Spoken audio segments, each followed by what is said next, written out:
నమస్తే అండి, welcome to moms world Chandu. First time video చూసినట్లయితే ఛానల్ని సబ్స్క్రైబ్ చేసుకోండి. వీడియో నచ్చితే లైక్ చేయండి, మీ అభిప్రాయాన్ని కామెంట్ చేయండి.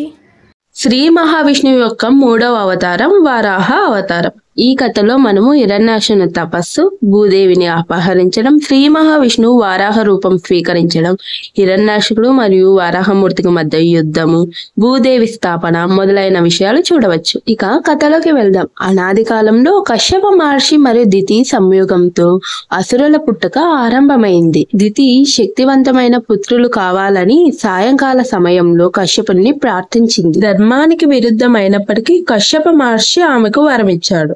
కాలానుగుణంగా దితి గర్భం నుంచి 2 శక్తివంతులు జన్మించారు. వారే హిరణ్యాక్షుడు మరియు హిరణ్యకశిపుడు. హిరణ్యాక్షుడు పసుపు కాంతితో మెరిసే శరీరంతో బంగారు కన్నులతో జన్మించాడు.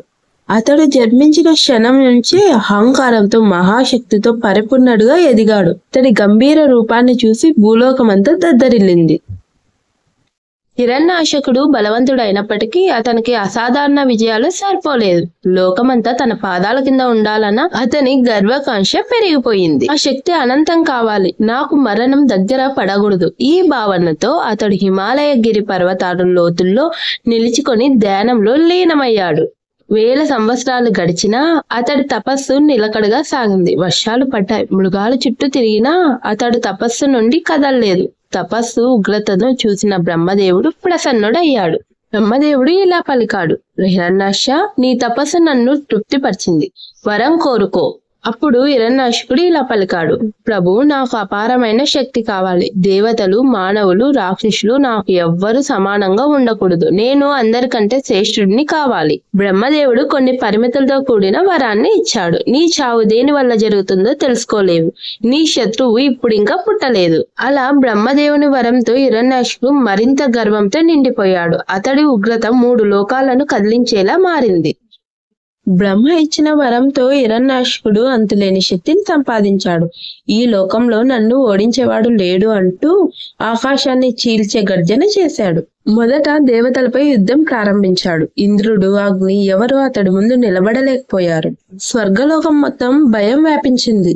తర్వాత భూమిని ముంచేశాడు.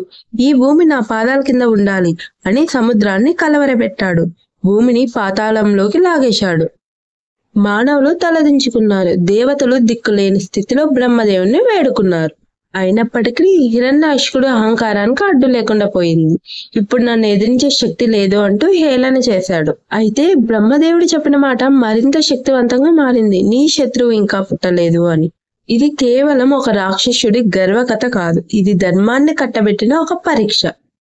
భూమి నా పాదాల కింద ఉండాలి, ఇది కూడా నా అధీనంలో ఉండాలి అంటూ గర్జించాడు హిరణ్యాక్షకుడు.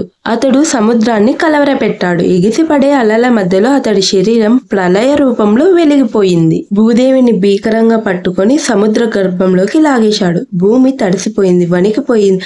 ఆమె ఆర్తనాదం 3 లోకాలకు వినిపించింది.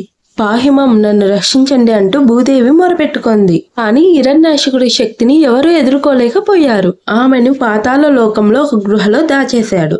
అలా భూమి తన స్వస్థలాన్ని కోల్పోయింది. మానవులు భూమి మీద నిలబడలేని స్థితికి చేరుకున్నారు. సృష్టి మొత్తం తలకిందులయ్యింది. దేవతలు, ఋషులు బ్రహ్మదేవుని వేడుకున్నారు. ప్రభు, భూమిని రక్షించండి, సృష్టి నిలిచిపోతుంది అని ప్రార్థించారు. బ్రహ్మదేవుడు తన నేత్రాలు మూసి ధ్యానించాడు. ఈ అపాయం నుండి భూదేవిని రక్షించేది కేవలం పరమాత్ముడు మాత్రమే అని బ్రహ్మజ్ఞానంతో తెలుసుకున్నాడు. శేషతలపై నిద్రిస్తున్న శ్రీహరి నిద్రలో ఉన్నట్టే ఉన్నాడు. కానీ లోకాల్లో కల్లోలం పెరుగుతోంది. దేవతలు బ్రహ్మను ప్రార్థించారు. బ్రహ్మదేవుడు ధ్యానంలోకి వెళ్ళాడు అని తెలుసుకున్న శ్రీహరి ఏమాత్రం ఆలస్యం చేయక ధర్మాన్ని కాపాడాలి, భూమాతను రక్షించాలంటూ సంకల్పం తీసుకున్నాడు. ఆకాశం ఉలిక్కిపడింది, మెరుపులు మెరిశాయి. ఒక దివ్యమైన వరాహ రూపం భూలోకాన్ని తాకింది. మానవ రూపంతో కూడిన ఆ వరాహమూర్తి ముదురు నీల రంగులో మెరిసిపోతూ వెలిగిపోతూ దూసుకొచ్చాడు. జయ వరాహమూర్తి అంటూ గగనతలాన్ని చీల్చే ధ్వని వినిపించింది. భూమాతని హిరణ్యాక్షకుడు లోతైన సముద్ర గర్భంలో దాచి ఉంచాడని తెలుసుకున్న శ్రీ మహావిష్ణువు సముద్రాన్ని దర్శిస్తూ సాగర తీరానికి వచ్చాడు. శ్రీ మహావిష్ణువు సముద్రంలోకి ప్రవేశించాడు. వెచ్చని గాలి పీల్చుకున్న వరాహమూర్తి సముద్ర గర్భంలోకి దూసుకెళ్లాడు. సముద్రపు అలలు పొంగి పొర్లాయి. జీవరాశులు వణికిపోయాయి. సముద్ర గర్భంలోని లోకాలు తలకిందులయ్యాయి. వరాహమూర్తి గంభీర నాదంతో సముద్ర అడుగులోకి దిగి భూమాతని వెతకసాగాడు. సముద్ర గర్భంలో వరాహమూర్తి భూమాతను వెతుకుతున్న సమయంలో హిరణ్యాక్షుడు అతడి ముందు ప్రత్యక్షమయ్యాడు. హిరణ్యాక్షుడు ఇలా పలికాడు, ఓ వరాహమా, నీవెవరు? నీవు ధైర్యంగా నన్ను ఎదుర్కోగలవా? నేను ఈ భూమిని అధిగమించిన వాడిని అని పలికాడు. అహంకార ధ్వని సముద్ర లోతుల్ని కంపించింది. కానీ వరాహమూర్తి స్థిమితంగా స్పందించాడు. వరాహమూర్తి ఇలా పలికాడు, అధర్మం పెరిగినప్పుడు ధర్మాన్ని స్థాపించేందుకు నేను అవతరిస్తాను. నీ అహంకారానికి అంతమయ్యే సమయం వచ్చింది అని. ఆ మాటలతోనే ఘోర యుద్ధం మొదలయ్యింది. సముద్రం మొత్తం పోరు వేదికగా మారింది. వరాహమూర్తి తన శక్తితో కొమ్ములతో హిరణ్యాక్షుణ్ణి సంహరించాడు.